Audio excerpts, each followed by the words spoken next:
우리가 지난 금요일 저녁에는 이제 그 일곱 인으로 봉함된 그 두루마기가 뭔지 여러분들이 배웠어요.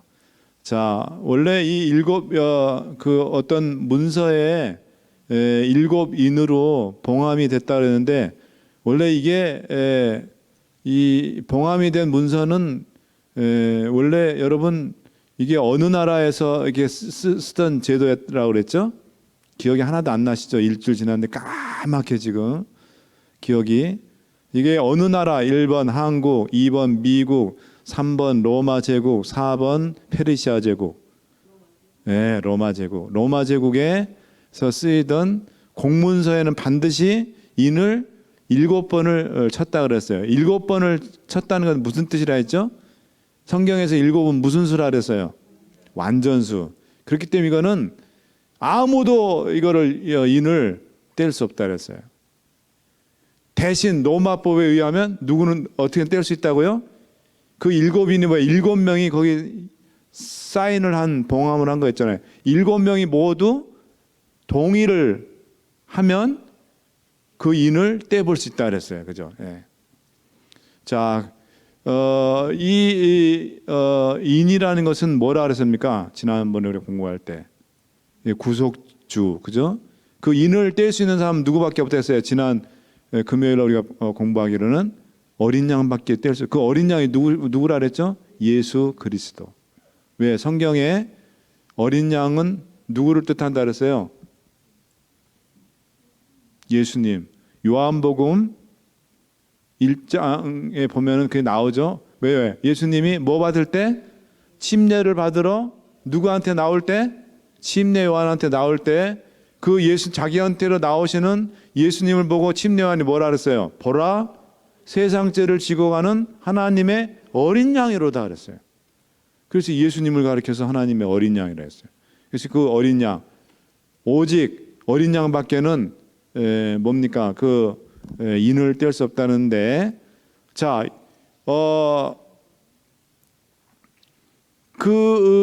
이 권리 증서라 했죠. 예를 들면은 노예에 관한 뭐 어떤 이런 건데, 자, 그래서 이거는 누군가가 돈을 지불을 해야 그 권리 증서를 다른 사람한테 넘어간 권리를, 예를 들면 우리 한국의 예를 들면, 자, 한국에서 땅을 팔았어요. 유재열 집사님이 피치 못한 사정에 의해서 땅을 팔았어요. 그러려면 땅 판 사람한테 뭘 줘야 돼요? 등기 권리증, 등기 권리증을 줘야 돼요. 등기 권리란 거예요. 그 땅에 대한 소유권을 나타내주는 그 법적 문서가 등기 권리증이거든요. 자, 그거를 줬는데, 그럼 그 땅을 다시 찾으려면 어떻게 해야 돼요? 자, 유 집사님, 그 땅을 내가 팔아서 등기 권리증이 넘어갔어. 그 등기 권리증을 다시 찾으려면 어떻게 해야 돼요? 돈을 갚아야지. 돈을 갚으면 그 권리 증서를 다시 회복이 된단 말이에요. 자, 그래서 자, 우리가 아담과 하와가 죄를 지음으로 인해서 이 지구의 소유권이 하나님께로부터 누구로 넘어갔다 그랬어요? 마귀한테로 넘어갔어요. 그러면은 마귀한테 넘어간 그 권리 증서를, 소유권을, 통치권을, 이 땅의 통치권을 다시 회복하려면 누군가가 그 값을 지불을 치러야 돼요. 그 누군가 값을 치르는 그거를 뭐라고 그래요? 기업물을 짜, 고엘, 구속물, 구속주라 그랬죠? 이제 기억이 나죠, 그죠? 자, 그래서 그 기업물을 짜가 누구였어요? 우리의 죄를 대신해서 죄값을 대신 치른 그분이 누구예요? 예수님. 어디에서? 십자가에서. 네. 그죠? 자, 이거를 대표적으로 나타내는 게 뭐라 했습니까? 룻기에 보아스가 바로, 이 룻의 시어머니가 이제 뭡니까? 예루살렘에 이스라엘의 기근이 들어가서 땅을 다 정리하고 이방 땅으로 갔지만 거기서 잘 될 줄 알고 갔는데 그냥 완전히 그냥 자기도 과부되고 며느리도 다 그냥 쌍쌍쌍 과부가 됐어요. 집안이 완전히 그다. 새 쌍과부. 그래가지고 이제 왔을 때 뭡니까? 잃어버린 그 땅을 다시 회복하도록 누가 그걸 해줬어요? 보아스가 해줬어요. 보아스, 그죠? 이 보아스가 그 기업을 물러주고 결국은 누구랑 결혼했죠? 둘째 며느리인 룻하고 결혼을 했습니다. 그렇게 거기서 난 자식이 그다음에 누구예요? 증손주가 누구예요? 다윗이에요. 다윗. 네? 다윗.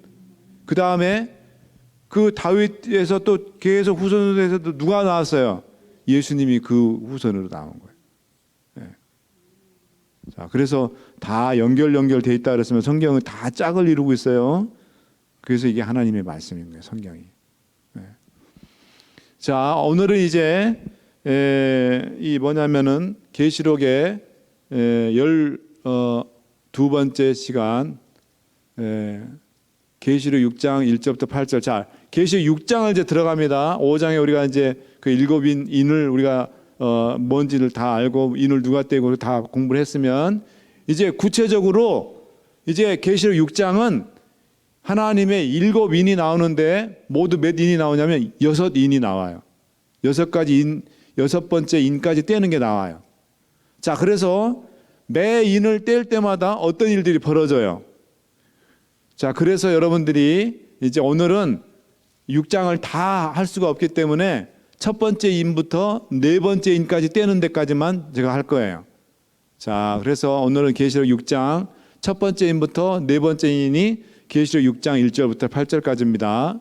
자, 함께 읽겠습니다. 시작. 내가 보매 어린 양이 7인 중에 하나를 떼시는 그때에 내가 들으니 네 생물 중 하나가 우레소리 같이 말하되 오라 하기로 내가 이에 보니 흰 말이 있는데 그 탄자가 활을 가졌고 면류관을 받고 나아가서 이기고 또 이기려 하더라. 첫째 인을 떼니까 이런 일이 일어났어요.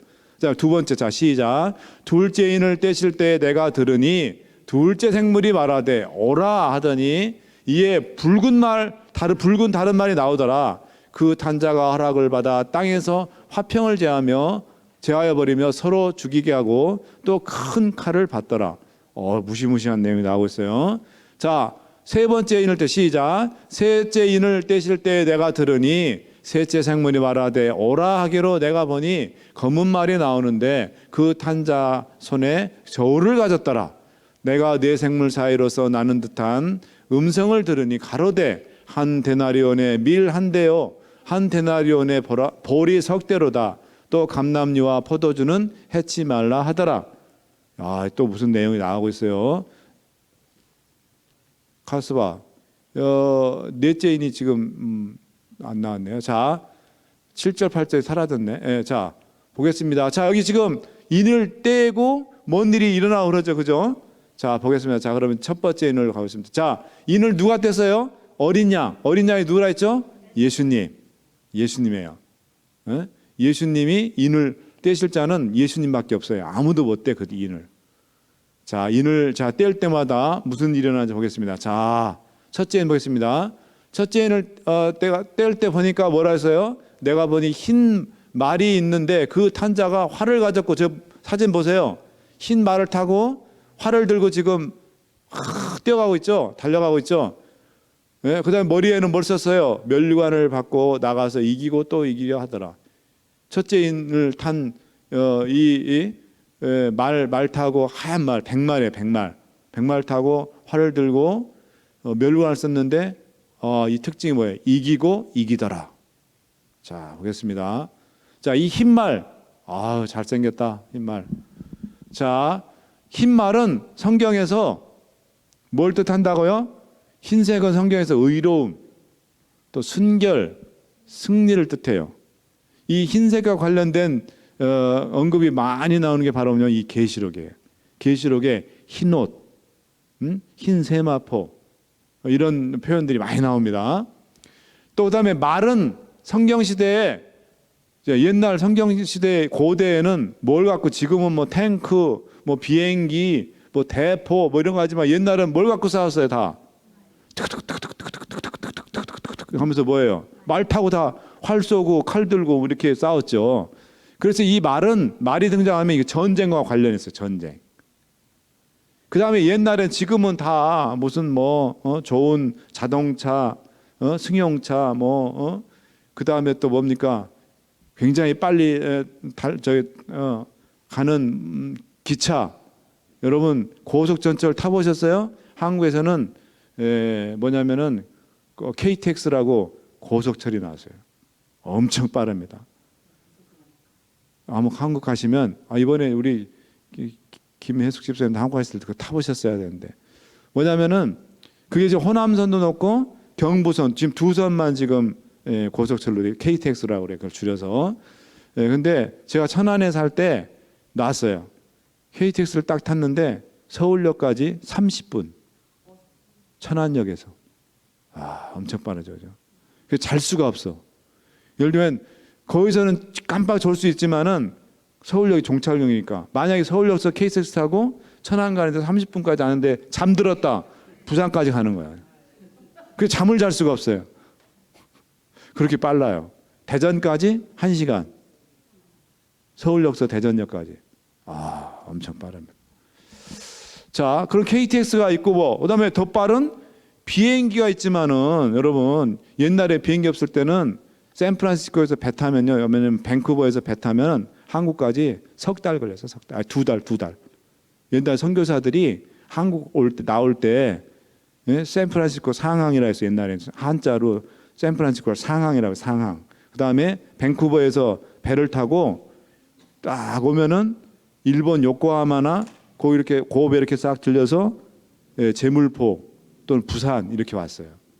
그래가지고 2달 걸려서 2달. 조선에 한번 나오려면. 근데 지금 뭐예요? 비행기 타면 샌프란시스코에서 비행기 타고 인천공항까지 11시간, 10시간.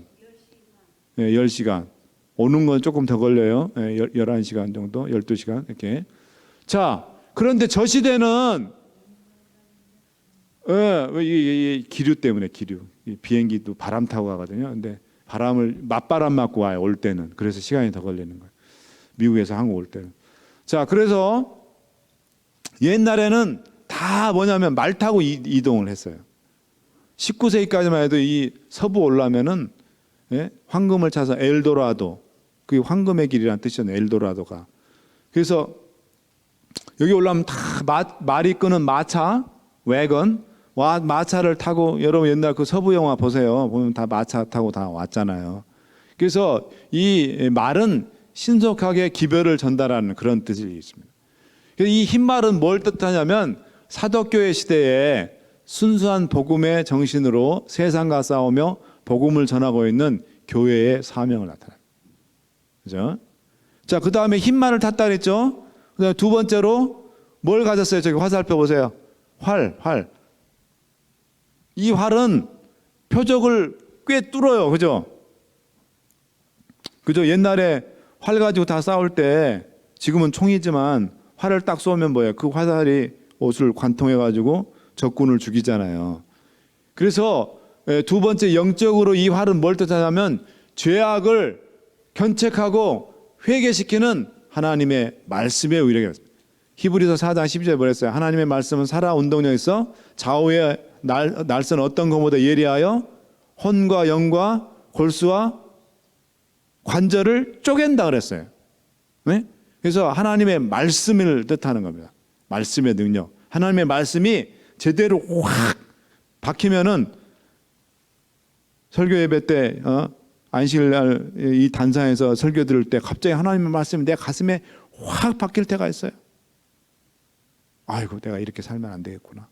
회개하게 하고 응? 그 다음에 또 금요일날 성경 공부하는데 하나님의 말씀이 갑자기 내 가슴을 확 칠 때가 있어요. 그게 뭐예요? 하나님의 말씀이 비수같이 또는 화살같이 내 가슴에 고쳐. 그런 분들은 희망이 있어. 하나님의 말씀을 들었던 저기 듣는 등 마는 등 내 가슴을 울리지 이렇게 되면 안 돼. 그 신앙생활 제대로 안 하고 있다는 거예요. 하나님의 말씀이 여러분 가슴에 팍팍 꽂혀야 돼. 그러면 여러분이 여러분의 마음밭을 준비시켜야 돼. 교회 올 때 여러분이 하나님의 말씀을 들을 마음의 준비를 하고 오시라는 거예요. 연속국보다 오면은 하나님의 말씀이 들어갈 수 있을까요, 없을까요? 연속국 내용이 머릿속에 꽉 차 있는데 하나님의 말씀이 들어가겠어요? 안 들어가지? 예? 아니, 찔리시나 왜? 자, 그래서 여러분들이 예배 올 때 기도하고 마음 준비를 하고 와야 돼. 그래야 하나님의 말씀의 은혜를 받아요. 세상 걱정, 뭐 막 돈 걱정, 뭐 온갖 걱정을 하면 마음이 확 차서 말씀이 들어올 여지가 없어. 네? 자, 활은 뭘 뜻한다고요? 하나님의 말씀의 능력. 특별히 회개케 하고 그다음에 뉘우치게 하는 그런 놀라운 말씀의 능력이다. 자, 보세요. 그 다음에 면류관을 썼다. 저희 또 화살표 보세요. 면류관 썼죠, 저 사람. 예? 이 면류관은 뭘 뜻해요? 면류관 쓰네 내 아버지지. 제가 어렸을 때 배운 거. 면류관 쓰네 내 아버지지. 면류관 쓰네 거긴 기쁘다. 흰 옷을 입네. 그러면서 계속 나와요. 내 아버지지. 예. 제가 어렸을 때 교회에서 배운 노래입니다. 예. 어렸을 때 배운 거는 평생 잊혀지죠.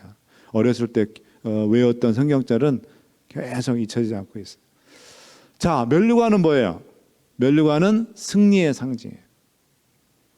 자, 이거는 특별히 그 헬라어 원문에는 저 면류관을 스테파노스래. 스테파노스. 여러분 영어 이름에 스티븐이 뭘까? 그게 뭐냐면 이 면류관이라는 그런 뜻하고 똑같은 거예요. 승리. 옛날에 그리스 시대는 뭐예요? 로마 시대 올림픽 이렇게 뜀박질 해가지고 우승하면 뭘 씌워졌을까? 월계수관. 그 월계수관이 뭐냐면 스테파노스예요. 그러니까 1등한 사람한테, 승리한 사람한테 씌워주는 게 월계관이거든. 그래서 이 면류관을 썼다는 것은 이 교회가, 이건 교회를 뜻해요. 한 인을 뗄 때마다 이 뭐냐면은 계시록 2장에 나오는 7교회하고 똑같아요. 저게 첫 번째 인을 떼는 것은 계시록 7개 중에서, 자, 김명호 집사님 계시록 7교회 순서대로 제가 가르쳐 드렸죠. 아, 정답 딩동댕. 자, 에서 받으니까 첫 번째가 에죠. 에니까 무슨 교회야? 아, 에베소 교회. 자, 이제 여러분들이 계시록 7개는 확실하게 외우셨어요. 지금 우리 김명우 집사님이니까 바로 외웠어. 네. 이제 여러분들이 혹시 제가 월계관 하나 씌워드려야 돼. 면류관 씌워드려야 돼. 제가 혹시 여러분 이제 제가 떠나도, 김용환 목사가 떠나도 우리 김용환 목사님 생각하면 에서바두 사빌라 이것만 생각하는 거예요. 그러면 내가 기억하는 거예요. 자, 그래서 이 첫 번째 인은 무슨 교회라고요? 에베소 교회예요. 에베소 교회는 AD 31년부터 100년까지 초대교회. 복음 막 말씀을 들고 땅 끝까지로. 사도행전 1장 8절에 뭐라 했습니까? 하나님의 성령이 너에게 임하시면 너희가 예루살렘과 사마리아와 유대와 사마리아와 땅 끝까지 이르러 내 증인이 되리라. 그래가지고 하나님의 복음을 들고 지중해를 넘어서 이게 복음을 전했잖아요. 그래가지고 하나님의 복음이 폭발적으로 전해. 그 장면을 바로 얘기를 해요. 자, 보겠습니다. 그래서 첫 번째는 서기 31년부터 서기 100년까지의 사도시대의 교회. 즉 7교회 중에 어느 교회 시대라고요? 에베소 교회 시대다. 그러니까 7교회가 지금 다시 7인으로 지금 반복이 되고 있는 거예요. 오케이? 예. 자, 이해했죠? 그러니까 7교회 첫 교회는 7인의 첫 번째 인하고 똑같다. 자, 두 번째 인 보겠습니다. 두 번째 인을 뗄 때, 자, 이번 첫째 인을 뗄 때는 첫째 생물이 얘기를 했고, 두 번째 인을 뗄 때는 두 번째 생물이 얘기를 했어요. 근데 봤더니 이번은 무슨 말이에요? 지금 보세요. 붉은 물, 빨갱이네, 빨갱이. 예. 빨간 말을 탔어요, 그죠? 붉은 말이 딱 나오는데 이 붉은 말 탄 사람이 뭐라고 했냐? 뭐예요? 화평을 제하여 버리고. 이거 보니까 심상치 않아. 이 말. 화평은 평화죠, 평화. 에? 평화를 없애버린다는 거야. 그러니까 이게 무시무시 전쟁을 가져올 듯한. 그리고 서로 죽이게 하고 또 큰 칼을 받았다. 벌써 심상치 않아요. 네? 자, 그러면 여러분 이 두 번째 인하고 이제 먼 교회하고 연관이 되죠. 자, 이제 보겠습니다. 저게 무엇을 뜻하는지 예언적으로. 자, 붉은 말 보세요. 붉은 말은, 자, 성경에서 붉은색은 뭘 뜻할까요? 성도들의 순교의 피. 이게 박해, 하나님의 백성들에 대한 박해받는 시대라는 거예요. 그래서 두 번째는 싸움. 자, 뭡니까? 빨간색은 피를 뜻하잖아요. 피. 그러니까 피니까 싸우고 전쟁 이렇게 해가지고 피 흘려 죽는 어떤 그런 유혈. 그런 걸 묘사한 다음에 특별히 죄로 물들어 있는 상태를 뜻한다. 이사야 1장 8절, 또 63장 2절 4절, 계시록 19장 13절로 15절에 보면 그렇습니다. 그러니까 이 두 번째 말, 이 붉은 말은, 그러니까 붉은색 보니까 이게 교회가 굉장히 박해받고 많은 성도들이 죽고, 신앙 때문에 신앙을 위해서 싸우다가 죽고 순교당하는 그런 시대의 교회라는 거예요. 그런 교회가 7개 중에 어느 교회예요? 그렇죠. 두 번째 교회, 서문학교회. 서문학교회 시대예요. 자, 화평을 제하여 버린다. 저희 벌써 저희가 어딜까요? 저희가 콜로세숨, 로마에. 우리 정은수 집사님 저희 다녀오셨다 그랬죠, 그죠? 콜로세숨. 자, 화평을, 평화를 제하여 버렸다. 막 박해하고 괴롭히고 핍박하고 그런 시대라는 거예요. 폭발적인 선교를 통하여 복음을 확장하던 초대교회에 닥친 어디로 말미암아 우리 교인들이, 우리 기독교가 박해를 받았죠? 로마 제국. 여러분 배너 영화 봤죠? 배너 태어났죠? 배너. 그 배너가 유대인이었지만 나중에 누구를 영접하죠? 그렇죠. 예수님을 영접하고 하나님의 그리스도의 교인이 되잖아요. 네. 그 다음에 그 여동생 문둥병을 던 여동생이 낳았고, 그거 기억나죠 다. 예. 자, 로마 제국의 박해로 인하여서 교회의 화평은 끝났다. 이건 얘기하면 복음이 세상과 충돌했을 때 나타나는 자연스러운 현상이에요. 어둠과 빛이 같이 공존할 수 있어요? 없어요? 어둠이 빛을 싫어해요. 복음과 세상은 언제나 긴장과 대치 상태에 있다. 자, 저거 보세요. 그 네로 황제, 그 다음에 로마의 여러 황제들이 뭘 통해서 기독교를 박했다 그랬어요? 황제 숭배. 황제가 신이야, 신. 로마 제국은 어떤 신을 숭배했다 그랬죠? 일요일과 관계된 신? 태양신. 예, 태양신. 예, 이 솔라, 선데이.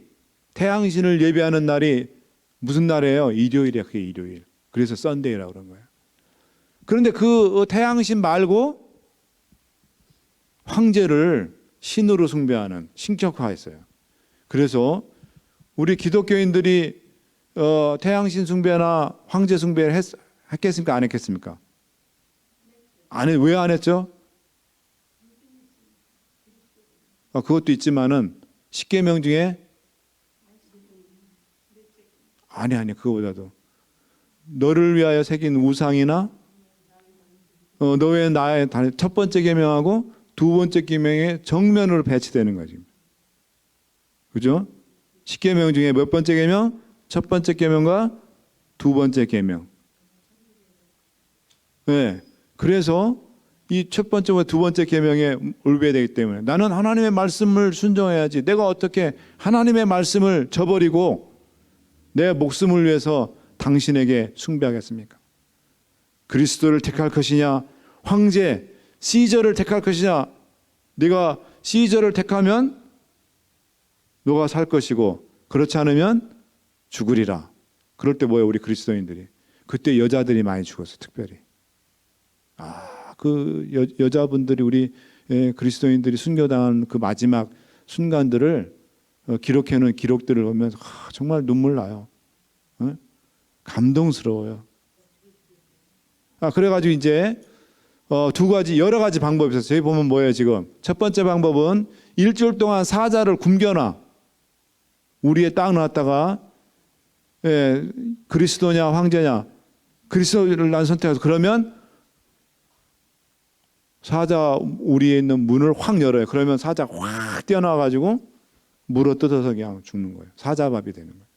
그 다음에 두 번째 방법, 저 뒤에 보세요. 맨 끝에 뭘 아주 지금 십자가에 매달아놓고 뭘 질려놨어요. 밑에다가 불, 화형을 시키는, 저걸 화형이라고 그래. 그 다음에 또 세 번째로는 사람을 가죽으로 뚫뚫뚫 마른 다음에 톱으로 쓸어서 죽였어요. 응? 톱으로 쓸어서 죽였어요. 네. 그렇게 수많은 우리 초대교회 우리 그리스도인들이 형장에 있을로, 그다음 십자가형을 해가지고 죽기도 하고 그렇게 죽어갔습니다. 예수님을 저버리지 않고 신앙을 저버리지 않고. 자, 그 시대에 지금 저 박해받는 시대가. 근데 저 시대가 다시 올까요, 안 올까요? 목사님 왜 교회 왔는데 겁줍니까? 또 와요. 또 와. 그래서 우리가 저 마지막 환란의 시대를 위해서 우리가 정신 똑바로 해줘야지. 우리 신앙 제대로 좀 해야 돼. 어떤 분들 그럼 무서워서 난 교회 안 다닐래요. 이렇게 하면 안 해요. 우리가 예수 그리스도를 끝까지 붙잡고 하나님을 붙들면 하나님께서 우리 편에 계시고 저 환란을 이길 수 있는 믿음을 주세요. 마지막 때 환란이 와야 진짜 그리스도인인지, 성령만 가지고 왔다 갔다 했던 시계추처럼 왔다 갔다 했던 교인인지가 판가름 난다 했어요. 알곡과 쭉정이가 구분된다 그랬어요. 자, 우리 한국에서는 그런 일이 언제 있을까요? 일정 때, 외정 때. 외정 때 그런 일이 한번 있었고, 6.25 때 인민군들이 와가지고 따발총 딱 들고 성경 놓고 이 성경에 침을 뱉고 이 성경을 밟고 지나가면 너는 살 것이고, 그렇지 않으면 너는 죽을 것이다. 따발총 맞고 죽는다. 총알 받든다. 그랬을 때 뭐예요? 그럼 그렇게 죽었어요. 자, 대쟁투 각 시대의 대쟁투 39쪽 이러면 이교는, 그러니까 로마 제국의 이방 종교는 기독교를 박멸하고자 전력을 기울였다. 그리하여 박해의 불길이 타올랐다. 그리스도인들은 재산을 다 빼앗기고 집에서 내쫓겼다. 그들은 고난의 큰 싸움에 참고 희롱과 책치질뿐만 아니라 결박과 옥에 갇히는 시험도 받았다. 그리고 많은 사람들은 그들의 증거를 그들의 피로써 인쳤다. 죽음으로써 믿음을 지켰다는 거예요. 빈부와 귀찬과 학식의 유무를 막론하고 한결같이 무자비하게 로마 제국에 의해 죽임을 당하였다. 오늘같이 좋은 이 안식일 전에 목사님 왜 이렇게 무서운 얘기 하십니까? 진실을 지금 얘기를 하는 겁니다. 자, 큰 칼을 가졌다 그랬죠? 빨간 말, 저 붉은 말 탄 자. 이 칼은 뭡니까? 칼이 어디에 쓰입니까? 누가 이렇게 하니까 요리한 때 쓰인다 그러네, 칼이. 여기서 말하는 것은 죽이고 또 죽음을 상징하는 살입과 죽음. 로마 제국의 박해로 수많은 그리스도인들이 죽임을 당했어요. 그렇죠? 자, 둘째인은 서기 100년부터 서기 313년, 제가 언제 저 박해가 끝났죠? 서기 313년 어떤 황제? 기독교로 개종했던 어떤 황제? 또 다 까먹었나요? 다니엘서 우리 공부할 때 했죠? 컨스탄틴 황제가 서기 314년 뭘 내리죠? 밀라노 칙령을 내립니다. 밀라노 칙령이 뭐죠? 이제 우리 로마 제국은 어떤 종교든지 너희들이 국민들이 백성들이 믿어도 상관하지 않겠다. 지금까지는 태양신하고 황제 숭배하는 거 외에는 다 잡아다 가두고 죽이고 이렇게 했는데 그렇게 하지 않겠다. 종교의 자유를 주겠다. 그래서 기독교는 다른 말 뭐예요? 기독교의 자유를 얻는 거예요. 종교의 자유를. 자, 이 시대는 서머나교의 시대예요. 이 시대는 또 그리고 특징이 뭐냐면 박해 시대입니다. 박해 시대. 그러나 이제 313년에 여러분 이제 아시다시피 이제 종교의 자유가 들어오면서 이제 교회가 큰 이제 뭐 땅도 많이 받고 황제로부터 타협을 하기 시작하죠. 이제 그런 타협으로 돌아갈 그 박해하고 순교당하고 핍박받으면서 지켰던 그 정말 보석같이 빛나는 깨끗한 순결한 신앙이 서서히 이제 타락하기 시작하는 조짐을 보이기 시작합니다. 자, 이제 이 두 번째는 무슨 교회 시대예요? 서머나 교회. 첫 번째는 에베소 교회 시대. 자, 세 번째는 보세요. 자, 세 번째를 뗄 때 세 번째 생물이 또 말했어요. 검은 말. 이번은 무슨 말이 나와요? 시커먼 말. 블랙 홀스. 두 번째는 레드 홀스. 첫 번째는 화이트 홀스. 자, 그런데 이 검은 말 탄 걸 잘 보세요. 손에 뭘 가졌죠? 저울, 스케일. 저울을 가졌어요. 자, 이것도 다 뜻이 있어요. 근데 큰 음성이 나섰는데 뭐라고 하냐면 한 데나리온. 데나리온 뭐예요? 돈 단위예요. 돈 단위. 저 시대에 쓰이던 화폐. 우리는 지금 돈 단위가 뭐죠? 달러잖아요. 근데 저 시대에는 데나리온이에요. 돈 이름이 데나리온이에요. 데나리온. 근데 한 데나리온에 밀 한 대에 한 데나리온, 또는 한 데나리온에 보리 석 대. 그 다음에 또 뭐라고 얘기하냐면 감람류와 포도주는 망하게 해치 말라 이렇게 얘기가 나왔어요. 저 얘기가 뭘까? 잘 보세요. 자, 시커먼 블랙홀스. 자, 검은 말. 성경에서 검은색은 비극, 재난, 죽음을 등장해요. 그죠? 예. 검은색이 하면 왠지 그래서 검은색 입은 검은 색깔인 새가 뭐가 있어요? 까마귀였죠, 까마귀. 한국에서는 까마귀 까 울면 뭐래요? 아, 오늘 재수없는 일이 있으면 불길하고 뭔가 섬찟하고 안 좋은 거, 그렇죠? 그렇게 해서 한국에서는 까마귀 하면 아주 기분 나쁘는데 난 미국 와서는 아무렇지도 않더라고. 까마귀가 왜 이렇게 많이 우는지 미국에서는. 까마귀가 너무 많이 울어요. 때로 다니면서. 그런데 아무 일도 안 일어나더라고요.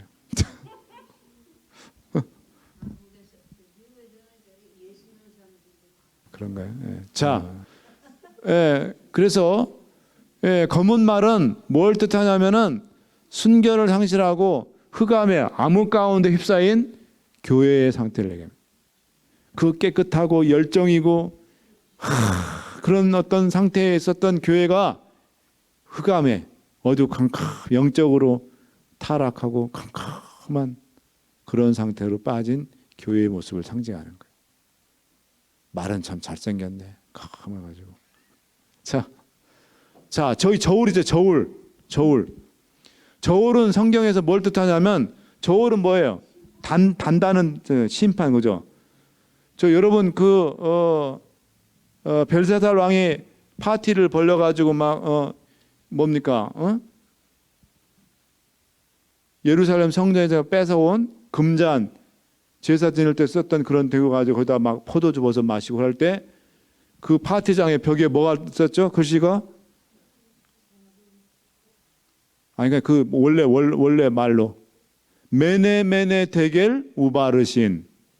메네 데겔 우바르신. 무슨 아프리카 부족말 뭐 이렇게 같은데 아니에요. 아람어로 메네 데겔 우바르신. 이게 무슨 뜻이냐면 달아봤더니 부족함이 드러났다. 달아봤다. 이 벨사살 페르시아를 이제 달아봤더니 끝났다는 거예요. 이게 뭐예요? 심판을 뜻하는 거예요. 이 달다는 건 저울로 단다는 거잖아요. 우리가 몸무게 뭐예요? 달 때 딱 저울에 올라가서 뭐예요? 150파운드네. 120파운드 해야 되는데 30파운드짜리 심판을 좀 받은 거다 지금. 그래서 이 저울은 이게 달아야 뭘 분명하게 알 수 있잖아요. 심판을 뜻하는 겁니다.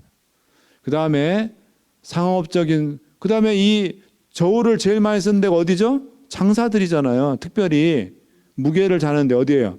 쌀가게.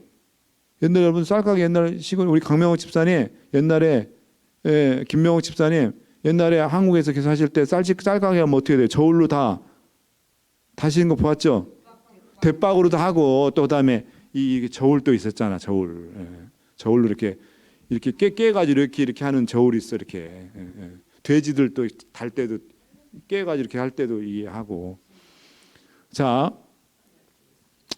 그래서 뭐냐면은 이 저울은 장사하는 사람들과 관련이 있어요. 그러니까 뭐냐 하면 이거는 상업적 수단이나 영리를 표현한다. 그 다음에 또 저울은 기근을 상징해요. 기근. 자, 그래서 예언적 의미는 뭐냐면 교회가 세속적인 이해와, 그러니까 한쪽 저울은 세속적인 이해와, 그 다음에 또 한쪽은 교회. 그래서 교회가 종교와 권력을 양쪽으로 이렇게 딱 이렇게 하는 그런 시대를 얘기하는 거예요. 그러니까 종교가 국가 정치 권력을 업고 먼 일을 하는 그런 시대를 얘기를 하는 거예요. 지금. 그러니까 다른 말로 하면 이 교회가 국가에 엄청나게 영향력을 행사해서 정치가들, 이 권력자들이 교회 앞에 꼼짝 못하게 되는 그런 시대가 됐다. 정교일치라고 이런 거를. 자, 그 다음에 한 데나리온의 밀 한 대요, 한 데나리온의 보리 석 대다. 이게 뭘까? 자, 보십시오. 저 시대는 저걸 보면 여러분 뭐가 비싸요? 밀이 비싸다는 얘기예요? 보리가 비싸다는 얘기예요? 아니지, 밀이 비싸다는 얘기지. 그럼 밀 한 대 값인데 보리로 치면 세 대를 살 수 있으니까 밀이 훨씬. 그러니까 저 시대는 우리 한국은 쌀이 비싸요, 보리가 비싸요? 쌀이 최고지 우리 한국은. 왜냐면 쌀이 주식이니까. 근데 여러분 이게 지금 이게 어디냐면 지금 이게 이스라엘 중동이잖아요. 중동은 뭘 많이 먹어요? 빵이니까 뭐예요? 밀가루 나오는 밀이 더 비싼 거예요. 밀이 더 고급. 그래서 여러분 성경에서 얘기할 때 하나님의 축복의 상징이 뭐라 했습니까? 이거 다 얘기했는데 또 기억 안 나죠? 하나님께서 이스라엘 백성들 할 때 축복해 줄 때 해주는 세 가지 작물이, 세 가지가 나와요. 뭐예요? 다 또 잊어먹었어. 첫 번째, 그렇지, 기름은 뭐예요? 올리브, 감람유. 그다음 두 번째 뭐지? 그렇지. 예. 뭐 즐겨 드시는 건 아니죠, 설령. 자, 두 번째 뭐냐면 포도. 뇌에 그 포도밭에 포도가 무성하게, 이건 축복의 상징이에요. 예? 그다음에 조금 하나 더 과열하면은 무화과. 이게 이 축복의 상징이에요. 자, 감람유, 기름과 포도주와 또 하나 밀. 요게 하나님의 축복의 상징. 지금 무슨 소리? 중동에서는 주식이, 우리는 한국은 밥이지만 여러분 미국 사람들 다 빵이 주식이잖아요. 중동에 가니까요. 이 밀이 없으면 다 죽어요. 네? 그 빵이라는 건 뭐냐면 나는 생명의 떡이요 할 때 그 떡이 쌀로 된 떡을 말하는 게 아니에요, 여러분. 빵을 말하는 게 빵. 밀가루 만든 빵. I am the bread. 영어 성경은 브레드 라이스, 브레드. 라이스 케이크라고 안 했어요. 한국적인 생각으로 하지 마세요. 한국 사람들이 그걸 번역을 할 때 떡이라고 한국 사람들 알아듣기 쉽게 한국 사람하고 친근감 있는 떡이라는 말을 쓴 거지. 원래 원뜻은 뭐라고요? 빵이라는 뜻이에요. 나는 생명의 빵이요. 생명의 빵. 응?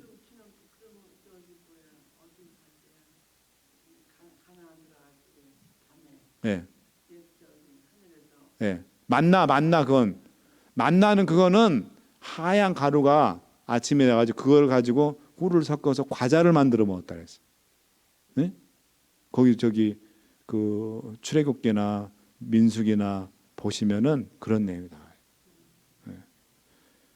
네. 그래서 그것도 빵도 만들어 먹었겠죠, 뭐. 그걸 가지고 여러 용도로 우리 집사님들은 다. 네? 그러니까 그거 갈아서 곱게 거기다 꿀 섞어가지고 과자도 만들어 먹고 그런 내용이 나온다고 보면은. 예.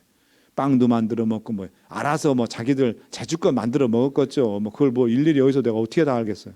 여러분 같으면 뭐 그거 가지고 뭐 만들어 먹겠어요. 우리 한국 사람들 국수 좋아하니까 칼국수 만들어 먹었겠지 뭐. 예.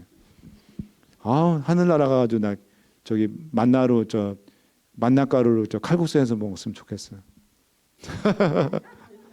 김명욱 집사님 나 가면 하늘나라에서 만나면 만나가루로 칼국수 만들어 주세요. 예. 예, 유재열 집사님 해준다. 약속했어요. 틀림없이 지금 우리 예배 시간에 분명히 약속하셨어요. 자, 자, 여러분, 저 한 데나리온이 돈 가치가 어느 정도냐 벌써. 자, 잘 들어요, 잘 들어요. 자, 집중. 자, 한 데나리온 저게 돈 화폐 단위라겠죠? 우리는 달러잖아요. 저 시대에 예수님 시대에 한 데나리온은 일꾼의 하루 품삯이야. 지금 미니멈 웨이지가 우리 장제보다는 얼마죠? 캘리포니아? 14불? 예, 14불 50전이면 1시간에 14불이니까 예를 들면 8시간에 딱 칩시다. 14 곱하기 쉽게 얘기하면 15 곱하기 8 하면 120불. 맞죠? 그냥 떼지 말고 뭘 그냥 그로스 뭐 네트 뭐 자 어떤 뭘 떼. 자, 캐시로 받는 일꾼이야. 치고 텍스 텍스 캐시로 받는 일꾼. 자, 그러면 자 120불이라고 그래요. 그러면 그 당시에 노동자 하루의 품값이 120불이었다는 거예요. 한 데나리온이. 그런데 정상적인 시세였다면 저 한 데나리온 가지고 밀을 몇 대를 살 수가 있다고요? 8대에서 16대. 엄청 살 수 있는 가격이에요. 네? 그리고 보리는 3배니까 저기다 곱하기 3하면 뭘까요? 24대에서 48대까지. 하여튼 60대까지 이렇게 50대까지. 그러니까 엄청나게 보통 그 밀이나 보리의 시세가 보통 시세였다면 저렇게 많이 살 수 있어요. 한 데나리온 가지고 밀 8대에서 16대, 보리 한 24대에서 한 64대까지 푸대로 그냥 한 2푸대 살 수 있다는 얘기죠. 그런데 지금 뭐라 했어요? 지금 한 데나리온 가지고 밀 한 대밖에 못 산다고, 그다음에 보리는 3대밖에 못 산다 했으니까 지금 뭐예요? 저 시대에 곡식이 풍성했다는 거예요? 지금 곡식이 풍성하지 않았다는 거예요? 흉년 들었다는 거. 지금 곡식이 없으니까 지금 한 데나리온 가지고 저렇게 보통 때 같았으면 식량 사정이 넉넉할 땐 저렇게 많이 살 수 있는데 한 데나리온 가지고 지금 밀 한 대밖에 못 산다니까 지금 흉년 들은 거예요. 지금 흉년, 기근 들은 거예요. 지금 기근이 심한 상태를 지금 얘기하고 있는 거예요. 자, 그러면 이걸 영적으로 우리가 봐야지. 예언적으로 의미는 뭐냐? 영적으로 기근 상태를 얘기하는 거예요. 왜? 검은 말. 왜? 어떤 세력이 지금 하나님의 말씀을 왜곡시키고 하나님의 말씀을 못 읽게 하고, 사람들이 읽으면 다 죄다 잡아다가 박해하고 고문하고. 그래서 말씀이 귀한 시대라는 거예요. 지금 하나님의 말씀. 그 말씀은 이 밀이 하나님의 말씀이고 보리보다 귀하니까, 이 보리는 뭐냐면 그래서 세상과 타협하는 세속적인 신앙, 권력과 정치 권력과 결탁. 여러분, 교회가 신앙이 타락한 두 가지 방법이, 첫째, 세상 권력하고 이렇게 뭡니까? 결탁을 해. 네? 그다음 두 번째, 교회가 돈 맛을 알면 타락하게 됐어요. 이런 시대가 어느 시대일까요? 중세 시대지. 중세 시대 어느 교회에서? 로마 천주교회에 의해서, 교황권에 의해서 무슨 제도를 가동했다 그랬어요? 이 사람들이 종교재판, 인쿼지션, 종교재판소를 만들어 가지고 성경은 누구만 읽었어요? 그때 신부들밖에 못 읽었어요. 신부들 읽고, 만약 팽신도들이 성경을 읽다 걸리면 바로 종교재판에 해부돼 가지고 바로 감옥에 가든지 고문당하든지 죽든지 그랬어요. 그 다음에 그래가지고 여러분, 이 시대에 유명한 우리 성경 가지고 열심히 했던 우리 했던 분들 있잖아요. 왈덴스인들, 알프스의 왈덴스인들. 유럽에 가면 전 알프스 꼭 가보고 싶어요. 거기 유적지가 있어요. 왈덴스 사람들이 숨어서 하나님의 말씀을 지키고. 왈덴스 사람들이 뭐라 했죠? 보따리 상들 했죠. 보따리 상들 기억나죠? 이제 다 이게 연결 다 돼 있어요. 지금 그 사람들이 천주교의 그 서슬퍼런 시퍼런 눈을 피해 가지고 어디다가 이런 밑에다 옷 속에다 이렇게 성경을 일반 백성들의 말로 번역해서 그거를 가지고 다니면서 사람들한테 말씀을 읽게 하고 그게 적발돼 가지고 뭐예요? 네?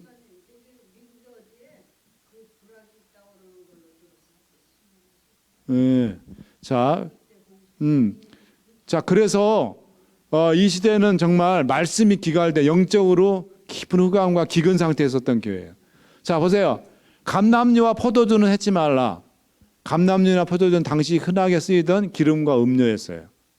자, 감람류는 기름은 뭘 뜻하죠? 성경에서 성령. 성령을 뜻하는 게 또 뭐가 있어요? 성경에서 제가 여러 번 가르쳤어요. 자, 성령을 뜻한 성령 하나님을 나타내는 상징하는 거 뭐가 있어요? 기름 말고 비둘기 또 이슬, 네, 이슬. 또 뭐가 있죠? 바람. 그렇죠. 바람. 자, 그 다음에 또 이 기름은 성령과 또 뭐냐면 은혜를 뜻해요. 그다음에 포도주는 사랑을 뜻하며 사랑. 저런 건 좀 제발 좀 적으세요. 자, 그 다음에 이것들은 자, 이 성령과 은혜와 이 사랑은 믿음, 소망, 사랑. 예, 항상 있는 것이라 했죠, 그죠? 예, 고린도서 13장에 보면. 자, 그리스도인이 끝까지 보존해야 될 것이다. 자, 이 모든 시대를 통해서 언제나 소수일지라도 진리를 간직한 하나님의 백성들은 남아 있을 것이다. 그리고 마침내 승리를 할 것이다. 하나님은 매 시대마다 창세기부터 시작해서 마지막 예수님 재림할 때까지 남은 자손, 렘넌트, 그걸 렘넌트라 그래요.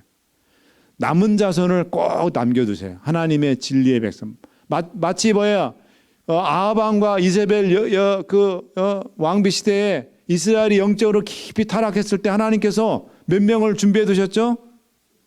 7,000명의 하나님의 거룩한 그런 우상 숭배에 물들지 않은 보석과 같이 빛나는 하나님의 사람들을 준비해 놓았던 것처럼 저 시대에도 뭐예요? 감람류와 포도주 같이 하나님의 말씀을 끝까지 지키고 보존하는 하나님의 진짜 진리의 백성들이 있었다는 거예요. 이 시대도 마찬가지예요. 다 우리가 성경 가지고 우리가 교회 다닌 것 같지만 하나님의 진리의 백성들이 있다는 거예요. 소수의 무리. 정말 하나님의 보석 같은 진리의 백성. 그게 여러분과 제가 돼야 돼요. 거듭난 하나님의 백성. 알곡과 같은 하나님의 백성. 자, 이 셋째에는 서기 313년부터 서기 538년까지의 교회로 교회가 이제 완전히 세속화돼서 타락한 시대입니다. 버가목 교회 시대예요. 서기 외에 313년 교회가 이제 자유롭게 되면서 박해받을 때 깨끗하고 순결하고 정말 그랬던 믿음이 타락하고. 교회가 땅을 많이 받게 되고 황제로부터 여러 가지 혜택을 많이 받았다 그랬죠. 예? 목사님들이 군대 안 가도 되고 교회에는 뭘 다 어떤 혜택을 줬다 했죠. 세금 면제 혜택을 주고 그러면서 교회가 많은 땅을 갖게 되고 예? 그렇게 하면서 뭐예요? 세상의 권력과 같이 권력을 탐하게 되고 그러면서 점점 하나님의 복음의 순수성을 잃어버리는 그런 교회가 됐다는 것입니다. 이런 교회가 7개 중 어느 교회죠? 세 번째 교회 버가목 교회. 버가목 교회. 예. 자, 네 번째는 보겠습니다. 빨리빨리 갈게요. 네 번째는 청황색 말이라 했죠. 아, 이것도 무시무시해. 그 탄자 이름은 사망이요. 음부가 그 뒤를 뒤따르더라. 제가 땅 4분의 1의 권세를 얻어 검과 흉년과 사망과 땅의 짐승으로서 뭔가 깨름칙한 심상치 않은 짐승이에요 지금. 자, 보세요. 벌써 그림도 보세요. 4분의 1 딱 이렇게 표시도 있고 그죠? 저 무덤 뭐 사망 다 보여줘. 자, 청황색 말. 자, 성경에서 청황색은 깡마르고 메말라 죽게 된 잿빛으로 의의 태양이신 그리스도를 등지고 시들어 죽은 교회를 말한다. 교회가 타락하고 부패하여 영적으로 수치스럽고 음험한 상태가 되어 있다는 것을 표현한 말이다. 이때는 뭐예요? 538년부터 한때, 두때, 반때, 42달, 1260일 동안 중세 암흑시대가 시작돼요. 천주교에 의해서. 천주교의 최고의 전성시대. 천주가 저 시대를 지금도 그리워하고 있어요. 저 때는 우리가 최고였었는데 왕들도 우리 앞에 꼼짝 못했는데. 예? 여러분 카노사의 굴욕이라고 저희 말씀드렸죠. 신성 로마 제국의 황제 하이니 4세가 로마 교황의 말을 안 듣고 해다가 파면을 당했어요. 그래서 잘못했다고 교황이 카노사에 갔는데 그 교황 있는 성 밖에서 눈 왔을 때 겨울에 용서해 달라고 무릎 꿇고 며칠 있었다 했죠. 사흘 동안 그 눈밭에서 무릎 꿇고 짝짝 빌었다 했어요. 교황한테 잘못했다.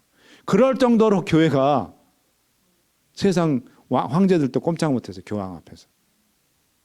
교황권의 최고 시대. 자, 사망은 저 시대에 중세 암흑기 동안 여러분 얼마나 많은 사람들이 종교재판이나 미명하에 죽었습니까? 그때 얼마 죽었는지 여러분 기억납니까? 얼마나 죽었다 그랬어요, 여러분? 기억나세요?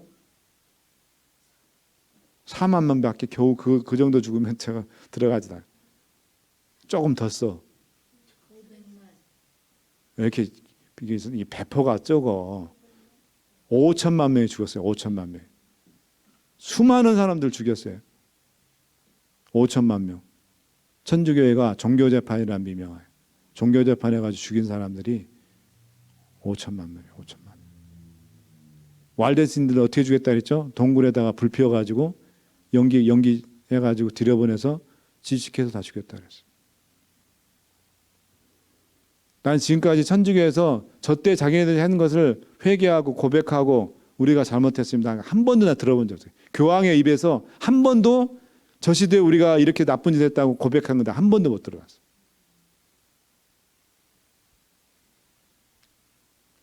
자, 땅의 4분의 1의 권세, 성경 예언에 등장하는 3분의 1이나 또는 4분의 1은 어떤 특별한 의미를 위해 사용되지 않는다. 하지만 이곳에 등장하는 4분의 1은 당시 유럽에서의 정치와 종교를 지배했던 교황의 끝발 있었던 교황의 권력이 어땠음을 나타내버려요. 다 왕들이 다 황제들이 벌벌벌 떨었다니까요. 교황 앞에서. 네? 지금 그렇게는 안 하지만 지금도 역시 전 세계 대통령들이 미국의 대통령들이 제일 만나보고 싶어. 그 앞에서 쩔쩔매고 아부 떠는 게 누구예요? 교황 앞이지. 네? 뭔 일 있으면 도와주세요 하고 쪼르르 달려가는 게 어디예요? 바티칸이잖아요. 해결사 좀 되어 주십시오, 교황님. 심지어 뭡니까? 소련의 푸틴까지도 그렇게 교황을 이용하잖아요. 그럴 정도로 지금 세계 질서를 뒤에서 조정하는 사람이 교황이에요, 교황. 교황청입니다. 지금 현재 교황이 누구야? 프란치스코 교황이죠. 이 프란치스코 교황이 또 요즘 뭐 개혁적이고 또 막 윤리에 뭐 하신이고 막 이 사람은 뭐 차도 안 타고 옛날에 이 사람이 아르헨티나 대주교 출신이거든요. 아르헨티나 대주교 있을 때는 직접 지하철 타고 다녔다. 그렇게 소박하고 검소하다. 교황 막 띄우는 거지, 맞아요.